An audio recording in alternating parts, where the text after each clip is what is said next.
Very important we are self-sufficient here. It's very important that we bring nice thick spacesuits with us because Mars has a very thin atmosphere and it's also almost always well below zero here. So we're going to need to bring spacesuits with us still. And we're also going to bring a rover with us where we can explore the surface in a little more comfort. And we're going to have spacesuits attached to the back of the rover. That way the astronauts can just climb on inside without having to worry about doors too much. And these guys are doing all sorts of fun experiments from inside the base, but this is really what I wanted to show y'all. These astronauts are hanging out on the edge of the Valles Marineris, and I hope they brought a long rope with them because they're about to rappel down into that canyon. See how long you can keep an eye on these astronauts as we zoom out.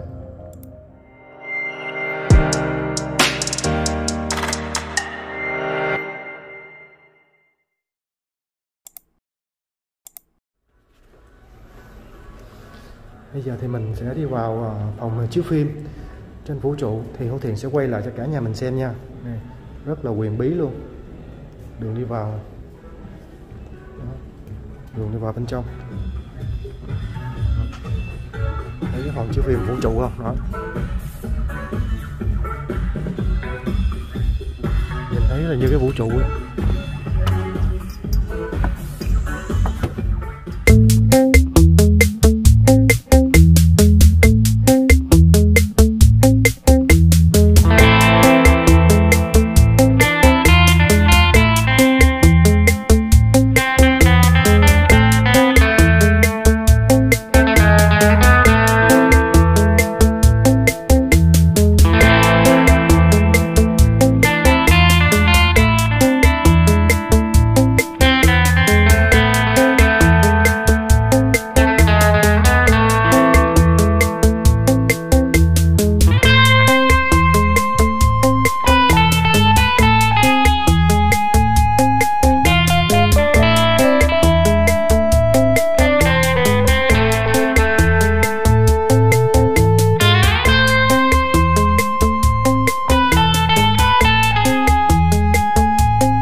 Xin chào mừng các bạn tới buổi chiếu phim hôm nay. Vì là trong cái mùa dịch cho nên nó là các bạn vui lòng giữ khoảng cách xã hội và luôn đeo cái khẩu trang trong lúc đang xem. Và khi mà các bạn có nhu cầu muốn ra ngoài thì các bạn có thể đi theo cái lối đi exit để ra ngoài. Thì cái lối đi exit này là ở bên tay phải, ở cái hướng đèn led của tôi chỉ, thì nó sẽ đưa các bạn đi ra ngoài cửa chính bên ngoài. Và sau khi là tôi đã nhắc nhở các bạn thì bây giờ là xin mời các bạn cùng xem bộ phim này nhé. Và cái câu chuyện về các ngôi sao và hành tinh thì sẽ bắt đầu công chiếu trong lúc này. Xin chào quý ông quý bà, welcome. Thì xin chào đón quý ông quý bà đã đến xem buổi chiếu phim này. Ai mà sẽ nhìn được cái hình này thì cảm thấy rất là quen thuộc vì nó ở tại thành phố Houston. Như các bạn nhìn thấy ở trên trời thì có mấy ngôi sao luôn. Nếu như mà bạn muốn tìm hiểu về cái ngôi sao này thì bạn phải nhìn lên trời, cảm giác như là nó như là một cái sao lộ. Cho nên là mình phải đi ra ngoài mình mới coi được, chứ mình nhìn thì nó không có an toàn cho lắm. Thì cái môi trường ở thành phố Houston này thì bây giờ còn có trong lành nữa, hơi bị ô nhiễm, cho nên nó là làm cho ô nhiễm những cái ngôi sao này lắm rồi. Và nó làm cho cái ánh sáng cũng bị ô nhiễm, thật là nó làm cho người ta rất là khó chịu, nhất là những người nghiên cứu về những cái hành tinh sao. Cho nên là mình muốn xem thì những người nghiên cứu ngôi sao này thì phải ra khỏi thành phố, một cái nơi là Troy Officer, và cái nơi này là nó nằm ở bang Texas. Thì hiện giờ ở vì mùa dịch cho nên nó đóng cửa, thì khi nào mà nó sẽ mở cửa lại thì tôi sẽ cho các bạn được biết. Và cho dù nó có đóng hay mở thì bây giờ tôi cũng sẽ là chiếu chương trình này cho các bạn xem. Bây giờ là tôi sẽ dẫn cho các bạn đi vào xem cái ống dòm để mà xem các ngôi sao. Nó nằm ở thành phố là và nó to khoảng 36 inch, và mình muốn nhìn nó như thế nào thì mình phải ra ngoài mình xem. Cái máy đó thì rất là to và rất là lớn, hoành tráng. Thì cái ống dòm này nó càng bự, nó càng lớn thì nó càng tốt hơn, và chúng ta có thể dễ dàng coi các ngôi sao nhiều hơn. Thì các ngôi sao này nó có thể 5 năm, 10 năm, và nó có thể là hàng ngàn năm. Thì bây giờ đó là bạn có thể là nhìn thấy được trong mắt của bạn. Và bây giờ là tôi sẽ mời các bạn sẽ đi khám phá nó sẽ như thế nào. Và bây giờ là tôi sẽ dẫn các bạn đi xem cái hành tinh này nó nằm trong cái rạp trên cái vòm này. Và bạn nếu mà muốn thấy những cái ngôi sao là rõ hơn thì mình hãy lựa những cái nơi nào mà càng xa thành thị thì mình sẽ thấy các ngôi sao này sẽ rõ hơn. Và bây giờ là 7 giờ thì sẽ công chiếu cho các bạn xem. Có ai mà chơi cái trò chơi là 2 cái chấm và dùng một cái đường để mà có hai cái chấm đó lại hay không. Và đó là cái trò chơi mà những người ngắm sao họ rất là thích, và họ chơi vào ban đêm để mà ngắm các vì sao trên vũ trụ. Và những cái ngôi sao này là đã xuất hiện hơn ngàn năm rồi. Và họ chơi cái game này thì họ có thể nhìn thấy cái con người và những con động vật xuất hiện ở trên bầu trời. Thì nó thật sự là rất là hữu dụng cho những người gọi là nhà nghiên cứu về thiên văn. Thì nó rất là huyền bí, và khi mà mình thấy những cái ngôi sao này mình sẽ cảm thấy là mình thấy được cái điều huyền bí trên cái vũ trụ này. Và các bạn có nhìn thấy có một cái đường dài như thế này không? Thì mình nhìn vào cái đường này mình có thể biết được mặt trời đang nằm ở đây. Và không phải là chỉ có mặt trời không, mà bên cạnh đó còn có những hành tinh khác. Và những cái hành tinh khác nó cũng đi trên một cái đường line này luôn, trên một cái đường thẳng này luôn. Cho nên đó là mình thấy những cái hành tinh này nó sẽ là quay quanh mặt trời, tại vì nó nằm trên một cái con đường như một cái đường thẳng này. Và trên cái đường này là còn có các cái hành tinh khác nữa, và cộng lại là gọi chung là Trojan. Và còn có những hành tinh khác nữa là Sagittarius. Và chỗ mà tôi đang chiếu cái đèn là nó cũng còn vài cái hành tinh nữa. Và nếu như bạn muốn thấy thì sẽ trong vòng vài tuần nữa thì bạn sẽ thấy cái hành tinh đó. Hành tinh này gọi là hành tinh Jupiter and Saturn. Thì hiện giờ ta có thể thấy hai cái hành tinh này nó rất là gần với nhau, nhưng mà đến ngày 21 tháng 12 thì các hành tinh này nó sẽ thì thấy hai hành tinh này thì nó sẽ chồng lên nhau, và hai cái hành tinh này là sẽ hòa quyện lại với nhau. Thì bây giờ mình nhìn lên bầu trời thì sẽ thấy là hai cái chấm, và bây giờ mình nhìn lên cái bầu trời thì sẽ thấy hai cái chấm nó rất là rõ. Nhưng mà sau ngày 21 tháng 12 sẽ còn có một chấm thôi. Và điều này thật sự là thú vị khi mà mình xem bằng cái chiếc ống dòm của mình có thể xem được hai cái hành tinh này cùng lúc. Thì hai cái hành tinh này mình sẽ thấy được là 400 năm thì mới nhìn được một lần. Thì tôi hy vọng là đến ngày 21 tháng 12 là sẽ không bị mây che phủ thì mình có thể xem được. Vì cái hiện tượng này 400 năm mới xuất hiện một lần thôi. Thì bây giờ là tôi sẽ trở lại cái hiện tại bây giờ nha. Thì bây giờ là tôi thấy cái hướng ngôi sao này là nó sẽ tối nhiều hơn và nó xuất hiện chiều hướng đông. Và tôi thấy cái hành tinh màu đỏ này nó hiện ra thì nó sẽ nó gần kề cái hành tinh sao Hỏa. Và bây giờ bắt đầu nó tỏ sáng mấy tuần rồi. Cái hành tinh sao Hỏa thì nó rất là gần với cái trái đất của mình. Thì bây giờ tôi sẽ lấy ống dòm xem thử xem. Thì cái sao Hỏa này nó rất là tròn và sáng. Thì tôi nghĩ rằng tối nay thì chắc sẽ tròn và sáng, vì chỉ vì ô nhiễm thôi. Nhưng mà tôi nghĩ rằng là cái ngôi sao này nó sẽ cũng sáng trên cái bầu trời. Và những cái ngôi sao này khi mà kết lại với nhau là sẽ có một người đàn ông cái con thú mà có cái sừng. Và cái đường đi của những cái ngôi sao này thì còn có một cái hướng ở ngôi sao ở cái vũ trụ sẽ hội lại với nhau. Cho nên đó là 12 giờ đêm nay là bạn sẽ nhìn thấy là giống như những cục đá thì nó sẽ chạm vào trong không gian. Bây giờ trời về đêm thì mình có thể nhìn thấy, nhưng mà khi mặt trời mọc rồi thì những cái ngôi sao này sẽ biến mất. Và nếu như là bạn dậy sớm trước khi mặt trời mọc thì bạn sẽ thấy một cái hành tinh nữa, hành tinh đó gọi là Venus. Thì bây giờ là tôi sẽ phóng to những cái hành tinh này trên cái máy chiếu hình vòm này cho các bạn xem. Và bây giờ là chúng ta có thể phóng cái ngôi sao to hơn bằng cái ống dòm để xem rõ hơn. Thì bây giờ bạn thấy là trái đất nó đang đông đưa, chắc là trên vũ trụ thì không có hướng lên trên hoặc xuống dưới gì cả. Thì bây giờ mình sẽ bỏ trái đất màu xanh đi thì mình sẽ thấy một cái hành tinh khác kế bên trái đất, và đó là mặt trăng. Và cái điều đó nói ra thì thật sự không có tin, nhưng mà khi mà người ta khám phá ra thì cái điều đó là thật sự là có thật. là xa nhất. Vì bay xa nhất thì sẽ đến với hành tinh mặt trăng. 50 năm về trước thì đã có con người phi hành gia đã đặt chân lên mặt trăng vài lần rồi, và cái chuyến đi du hành lên cái mặt trăng này thì chỉ mất vài ngày để lên tới thôi. Và trong cái thế kỷ này thì điều mà mong muốn nhất là các nhà phi hành gia thì có thể xây một cái nơi ở hành tinh đó, có thể ở mà gọi là vĩnh cửu luôn. Và nếu như họ xây được, các nhà du hành đó, họ có xây được cái nơi mà ở trên cái hành tinh đó thì họ có thể từ nơi đó mà họ khám phá những cái hành tinh khác nữa. Và bây giờ mình sẽ đi tới mặt trời để khám phá những cái hành tinh bên cạnh đó nữa. Thì mình gọi cái hành tinh phế nệt này là em của trái đất. Thì lý do tại sao nè?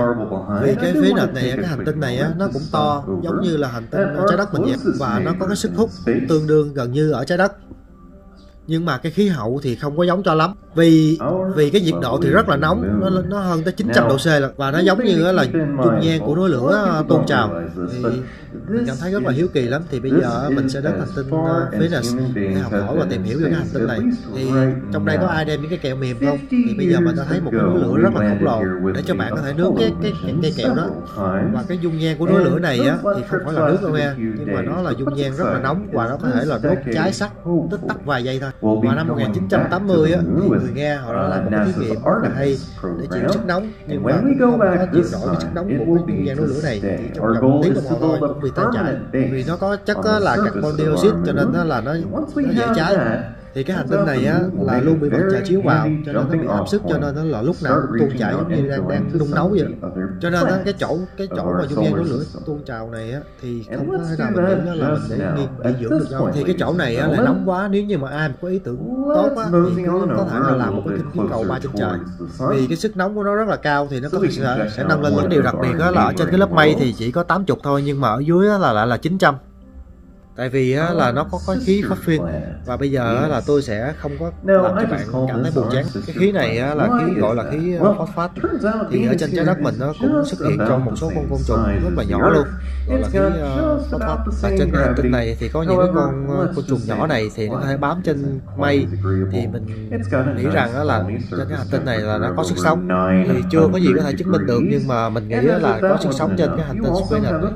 Thì nếu như cái hành tinh này có sức sống, hành tinh Venus này có sức sống, thì mình nghĩ cái hành tinh khác sẽ cũng có sức sống trên cái vũ trụ này. Bây giờ mình bỏ qua cái hành tinh Venus này thì kế bên cái trái đất đó là còn có hành tinh sao Hỏa. Thì bây giờ bạn có thể thấy là cái sao Hỏa đang tới có cái hình màu đỏ. Thì tôi mong rằng là các nhà phi hành gia và những nhà nghiên cứu thiên văn là đưa tôi tới cái hành tinh sao Hỏa này, vì nó rất là thú vị. Và khi mà bạn nhìn vào cái sao Hỏa này, nó có một cái vòng rất là to, thì nó giống như là một cái núi to khổng lồ, và nó là to nhất trong cái vũ trụ này. Thì nếu như bạn nghĩ rằng cái đỉnh núi Everest là cao nhất, nhưng mà cái hành tinh này là nó cao gấp 3 lần cái núi Everest chồng lại với nhau. Và cái vòng tròn của cái hành tinh sao Hỏa này là nó to hơn cái tiểu bang Utah.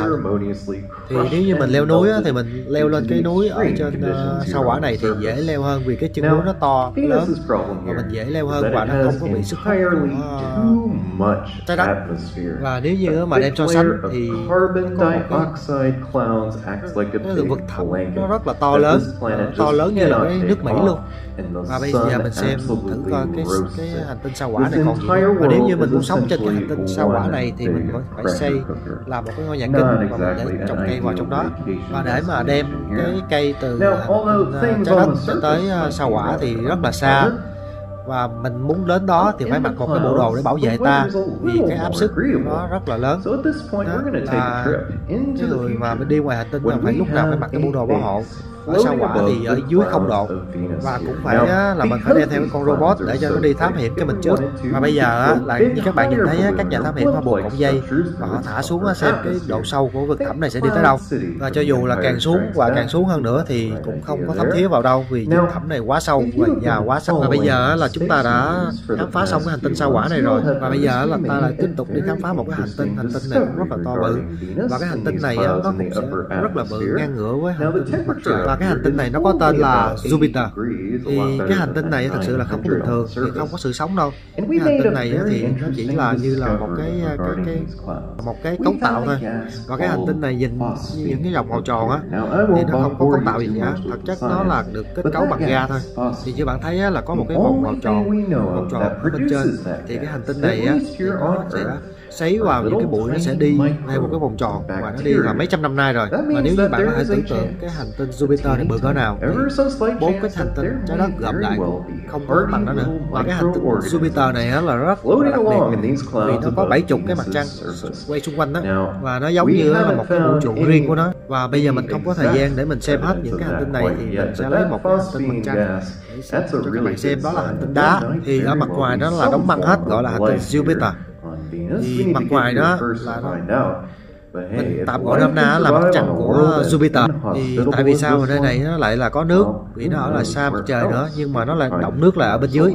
Và cái hành tinh đá này á là nó sẽ xoay quanh cái hành tinh Jupiter, và nó cạo sát, nó tạo nên những cái sinh vật, cho nên bên dưới nó sẽ có nước. Và năm 2020 sẽ chế tạo một cái con gọi là có thể tạm nôm na là con robot, nó bay tới hành tinh này và nó lấy một cái mẫu về để nó làm thí nghiệm. Và cái hành tinh đá này á, là thí nghiệm á, là sẽ có sức sống, và trên hệ cái solar system á, là năng lượng mặt trời sẽ có một cái điều thú vị nữa đó, vì nó sẽ có sự xuất hiện của hành tinh mới, đó là hành tinh Saturn. Thì mình bỏ qua cái hành tinh Jupiter thì cái hành tinh mới này á, thì nó giống như cái hành tinh Venus, thì nó chỉ cấu tạo bằng khí ga thôi, nó có một cái vòng tròn.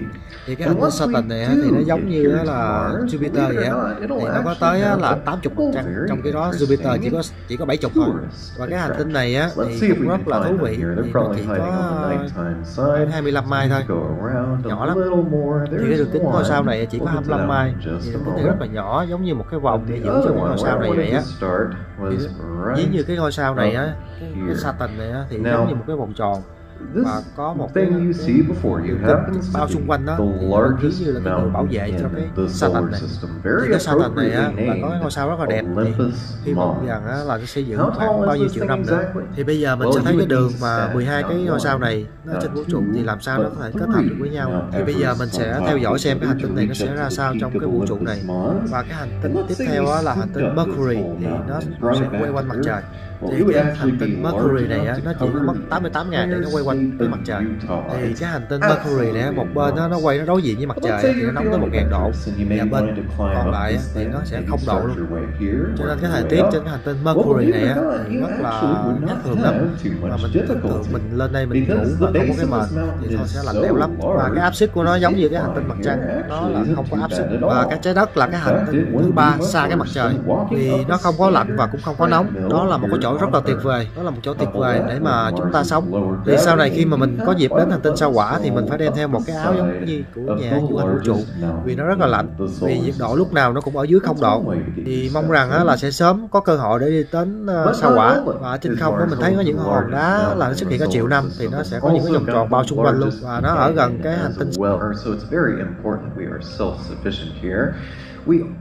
It's very important that we bring nice thick spacesuits with us because Mars has a very thin atmosphere, and it's also almost always well below zero here.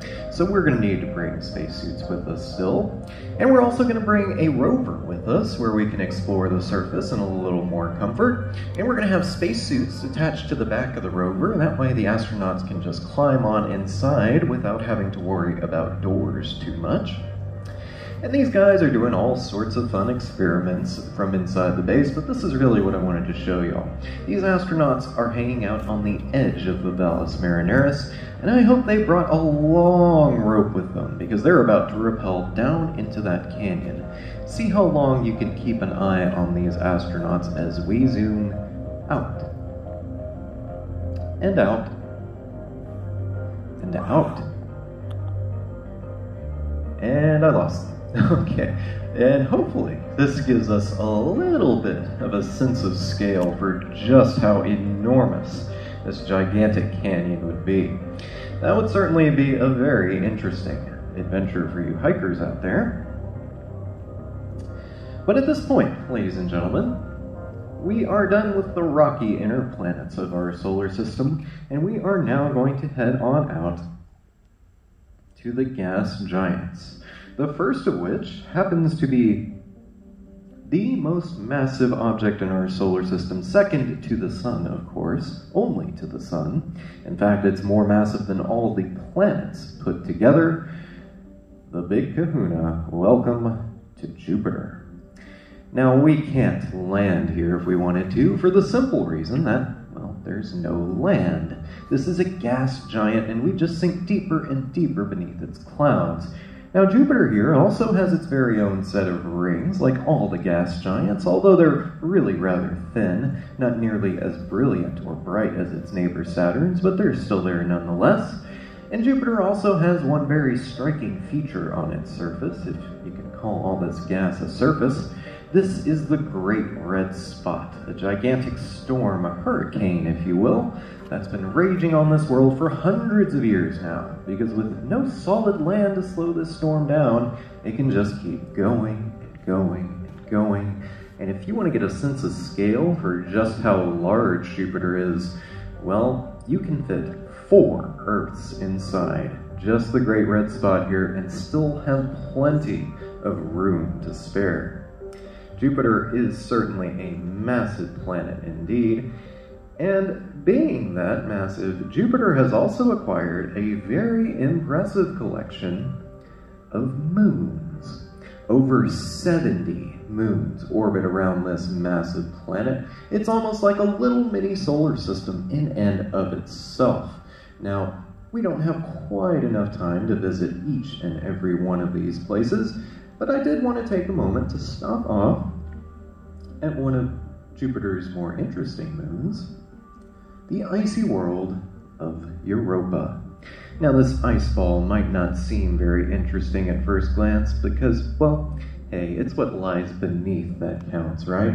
And that is the interesting part about Europa here, because beneath its icy crust, we believe Europa is harboring vast oceans. Yes, oceans of liquid water. Here is what that might look like. Thick icy crust with an ocean down below. How is this possible this far from the sun? It is absolutely freezing out here. How are there liquid water oceans here? Well, we mentioned just a moment ago that Jupiter is very, very massive, and therefore it has a lot of gravity. So, as Europa orbits around Jupiter, Jupiter's gravity is constantly tugging on this moon. You can see the direct results of all that tugging by all these canyons here. And as Jupiter's tugging that way, Jupiter's other 70-something moons are tugging that way, and you get a squeezing and stretching effect. All that squeezing and stretching creates friction. If you rub your hands together real fast for a few seconds, they'll start to get warm. That friction makes heat, and that is what warms up what's down below here. And maybe, just maybe, there could be some form of alien fishes hanging down here in these warm hydrothermal vents. This is yet another place in our solar system where we might find some form of life, and because there's a good chance of that, we're going to send a mission here in the 2020s called the Clipper. The Clipper is going to fly through some of these geysers which shoot water out into space, and take a few samples for us so we can figure out what exactly is going on beneath Europa's icy crust. Again, this is yet another place in our solar system where there may be some form of life, but again, we've got to get here first to find out. But now, ladies and gentlemen, I wanted to make sure to leave enough time for this next place because it is one of the most gorgeous sights in the solar system. So let's now head on over to Saturn. Here we are. Welcome to the Lord of the Rings, Saturn. Like Jupiter, this is also a gas giant with no solid surface for us to land on. But unlike Jupiter, Saturn here has a very, very impressive set of rings. Watch as Saturn's shadow passes across the backside of the planet here. It is absolutely beautiful here from Saturn. Now, another thing I should point out that Jupiter and Saturn do have in common is also lots and lots of moons. In fact, Saturn has recently passed up Jupiter as having the most discovered moons in our solar system so far. It's sitting right over 80 at the moment. And one of these moons has actually carved out its own path within Saturn's rings. It's that one. It's kind of hard to see because the labels are crossing over. But at this point, let's go take a quick trip to the tiny moon of Pan. Now, this really isn't much of a moon to speak of. It's not even spherical. It's a big walnut-shaped asteroid kind of deal, only about 25 miles across. But hey, what's the saying in real estate? It's all about location, location, location, right? And you just cannot beat the view from here within Saturn's rings where Pan is nestled. From here, we can see that the rings are in fact made out of many millions and millions and millions of tiny little dirty snowballs of ice and dust and rocks, each with its own orbit around this massive planet. Now we can see Pan doing its thing here, making its way through Saturn's rings. It's carved out its own little path here, in fact. And Pan here is a very special kind of moon. It's known as one of Saturn's ring shepherds. These tiny moons have the very important job of keeping Saturn's rings nice and neat and orderly for us, and essentially we will continue to be able to enjoy Saturn's rings for a few more million years yet to come, thanks to little shepherd moons like Pan. We really appreciate that because, again, well, you just cannot beat the view from Saturn. But now, ladies and gentlemen, let's put it all together. Let's see how all these planets fit when it comes to our solar system as a whole. And from our view edge on here, we can see what I mentioned earlier about how all the planets happen to orbit at just about the same angle around the Sun. That's why we can always find them against the backdrop of the same 12 constellations. Now I'm going to swing us upwards here, and at this point, I'm going to blow up all the planets. Well, not Death Star, explode them, rather make them a little bit larger so we can see a bit more detail. Just keep in mind, folks, whenever you see a model of the solar system and the planets are this big next to the Sun, it is not accurate, but it beats looking at teeny tiny little dots. So there you have it. Now, first up, we got little Mercury here. Being the closest to the Sun, it's also the fastest around. It only takes 88 days for one trip. Mercury has got this side facing towards the Sun is almost 1,000 degrees, but on the side facing away from the Sun, it's actually several hundred degrees below zero. Mercury, much like our own moon, does not have an atmosphere, and no atmosphere means you don't get a blanket at night, and you just get this temperature whiplash between day and night. And we already mentioned the problem with Venus is that it has entirely too much atmosphere, too many blankets, it just cannot take off, and the Sun just absolutely cooks that poor world. But this one, over in third place, oh man, they've got it made here on this planet, because here, it's not too hot, it's not too cold, it doesn't have too much atmosphere or too little. Things are nice and pleasant on the third rock out from the Sun. Our precious blue marble Earth is a wonderful place to live. And remember, if we do get to Mars anytime soon, remember to bring your jacket along with your spacesuit, because it's almost always well below zero on Mars. Again, hopefully, regardless though, we'll be getting there sometime soon. And after Mars, what looks like a large gap in our solar system is actually chock full of asteroids, millions and millions of them hanging out here in the asteroid belt. After which we start getting into our gas giants. We have Jupiter over here in 5th place, followed up by Saturn close behind. And then these last two planets are gas giants as well, but way out here in the outer solar system, it is very, very cold, so we sometimes call them the ice giants. Uranus in 7th and big blue Neptune in 8th round out the large worlds of our solar system. And way out here, beyond the orbit of Neptune, or even Pluto, is about where the New Horizons and Voyager spacecraft are hanging around. These are the farthest man-made objects from the Earth, and to make it way out here, that's a pretty impressive feat indeed, even if it did take them a few decades. However, in the grand scheme of things, you know, we really haven't gone anywhere at all. So what happens when we go out even farther? Like, way, way out? Well, let's make it so and see what happens. Now, as we get farther and farther from the sun, you'll start to notice each one of these little individual stars that make up the constellations, well, they're all very different distances from us and from each other. So once we get far enough away, well, those patterns and shapes aren't really too helpful anymore. As we head out, above and away from our Milky Way galaxy. Now, we've never had this view before because we've never been out even close to this far, but from our perch on high here, we can get a good idea of where we fit in the grand scheme of things. And on that note, every single star you can see from here on Earth with your naked eye, all those familiar star patterns and constellations, all of it only makes up this teeny tiny itty bitty little bubble in our Milky Way galaxy as a whole. There are upwards of 200 billion, with a B, stars out here in our Milky Way galaxy.